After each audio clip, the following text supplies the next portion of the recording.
कहानी उत्तर प्रदेश के एक छोटे से गांव की है जो हिमालय की गोद में बसा हुआ था। इस गांव का नाम था चंद्रपुर। सर्दियों के मौसम में यह गांव बर्फ की सफेद चादर में ढक जाता था। यहाँ की ठंड इतनी तीव्र होती थी कि लोग अपनी झोपड़ियों में घुसकर दिन गुजारते थे।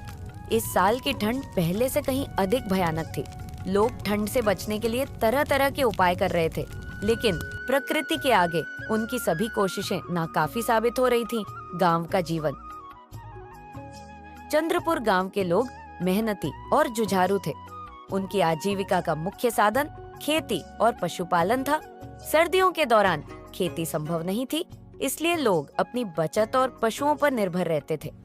इस साल सर्दी ने गांव को ऐसा जकड़ लिया था कि बर्फबारी के कारण लोगों का घरों से बाहर निकलना मुश्किल हो गया था।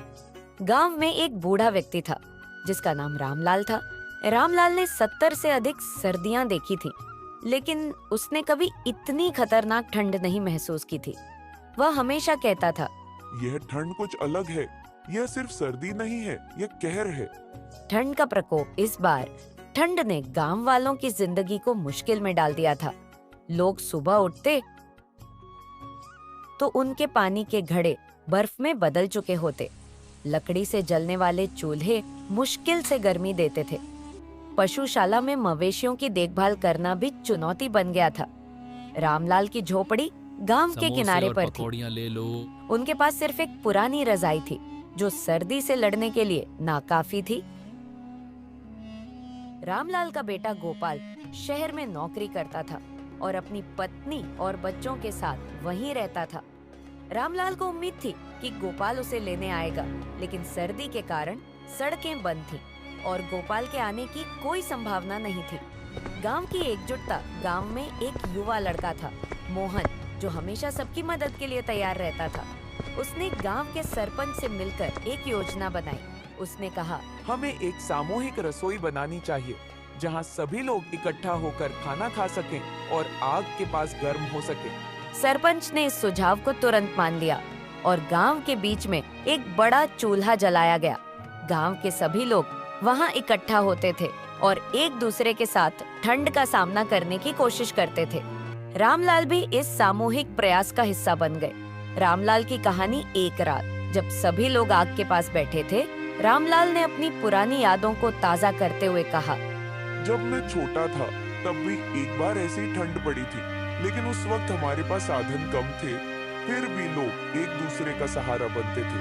आज भी वही करना होगा। ठंड से बचने का एक ही तरीका है, हम सबको एकजुट होकर इसका सामना करना होगा। रामलाल की बातों ने गांव वालों को प्रेरित किया। उन्होंने तय किया कि वे अपने संसाधन साझा करेंगे। जिनके पास ज्यादा लकड़ियां थीं, उन्होंने दूसरों को दी। जिनके पास ज्यादा खाना था, उन्होंने बांटा। इस तरह गांव ने ठंड से लड़ने का एक सामूहिक तरीका अपनाया।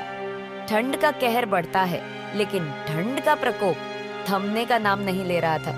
बर्फबारी इतनी बढ़ गई कि कई घरों की छतें गिरने लगी। गांव के कुछ बुजुर्ग बीमार पड़ने लगे। रामलाल को भी बुखार हो गया और उसकी हालत बिगड़ने लगी। मोहन ने सरपंच से कहा, हमें रामलाल काका को शहर के अस्पताल ले जाना होगा। उनकी हालत खराब हो रही है। लेकिन समस्या यह थी कि बर्फ के कारण गांव से बाहर जाने वाला रास्ता बंद था। मोहल्ले के युवाओं ने तय किया कि वे रामलाल को हाथ से खींचने वाले एक स्लेज पर रखकर शहर तक ले जाएंगे। यह काम आसान नहीं था, लेकिन मोहल्ले के लोगों ने ठान लिया था कि वे हार नहीं मानेंगे। संघर्ष और साहस।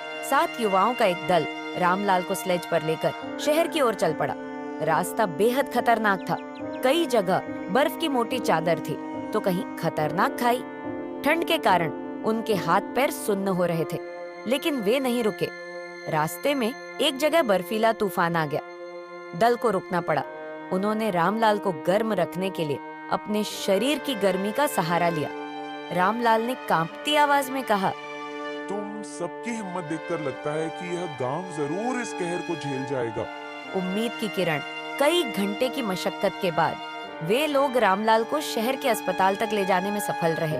डॉक्टर ने बताया कि अगर थोड़ी और देर होती तो रामलाल को बचाना मुश्किल होता। शहर में प्रशासन ने भी गांव की स्थिति का संज्ञान लिया।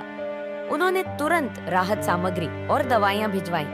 गांव वालों ने मिलकर राहत सामग्री को बांटा और धीरे धीरे हालात सुधरने लगे।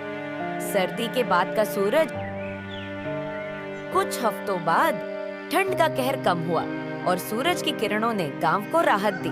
रामलाल अस्पताल से ठीक होकर वापस गांव लौट आए। उन्होंने गांव वालों से कहा, हमारी एकजुटता ने इस ठंड के कहर को हराया है। हमें हमेशा याद रखना चाहिए कि मुश्किल हालात में साथ रहना ही हमारी ताकत है। निष्कर्ष, चंद्रपुर गांव ने उस सर्दी में सिर्फ ठंड को ही नहीं हराया, बल्कि यह भी साबित किया कि इंसानी जज्बा और एकता से बड़ी कोई ताकत नहीं होती। यह कहानी सिर्फ एक गांव की नहीं, बल्कि एक संदेश है कि जब लोग एक दूसरे का सहारा बनते हैं, तो वे किसी भी मुश्किल का सामना कर सकते हैं। यह ठंड की कहानी इंसानियत की गर्माहट की कहानी है।